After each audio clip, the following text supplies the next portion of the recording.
I'm Tim Tuller, Canon for Music at St. John's Cathedral. I'm going to say just a couple words about the music for this Sunday, June 23rd. Our prelude is entitled Cantabile by the Belgian organist and composer César Franck. Although Franck was born in Belgium, he was primarily active in Paris, and his influence on the organ world, both as a composer and as a teacher, were just unequaled, really. Many of the composers that we know and love so much from the French organ world of the 19th and 20th centuries, their music would have never probably been what it is if it had not been for the influence of Franck. He influenced composers like Widor, Vierne, Dupré, and countless others through his compositions and his teaching. He is really well known, though, for only about 12 organ pieces. He was not a prolific composer, but what he did write was so incredibly wonderful and groundbreaking at the time that Franz Liszt actually said that Franck's music was the only organ music that was worthy to stand alongside that of J.S. Bach. That was a high compliment indeed. The Cantabile is a gorgeous melodic piece of singing style, as its name suggests. And it actually comes from a collection called the Trois Pièces, or the Three Pieces, that were written in 1878. One of my favorite pieces to play for preludes.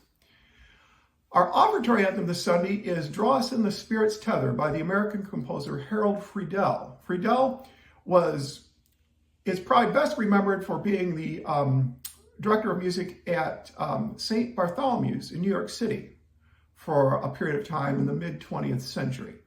And Draw Us in the Spirit's Tether is a very melodic four-part choir piece. It's probably, I think it's safe to say it's his best known and best remembered anthem.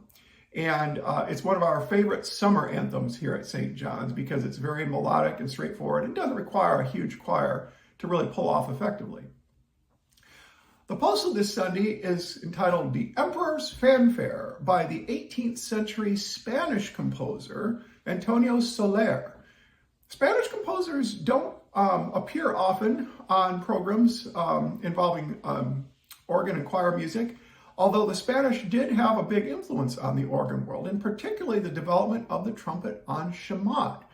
Now that is the trumpet in the church that's on the west wall that protrudes out horizontally and it's so loud.